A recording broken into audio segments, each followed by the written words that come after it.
this rock, pretty much you gotta try to decide which area you want to get a nice flat and heavy base. Right. So you cut the flat part off, off the bottom.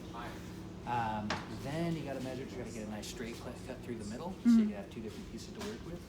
And from there, I bring it in here, and then I start kind of throwing in lines and trying to decide how I want the blades to be aligned in there, and how many blades I can get in there. So, for example, this one, I have the option of either bringing in blades this way, so which will give it a cool look, or I can come this way. Right. So I'm just kind of tear them down.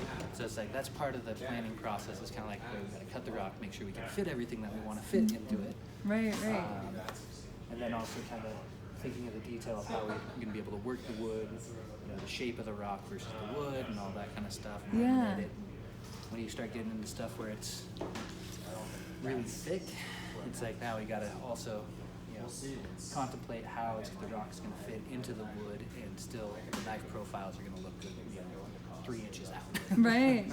So Yeah. it takes a little bit of thought, but a lot of it's also just kind of you go with the feel of it all as you're going. Definitely. That's so cool. And this is just a really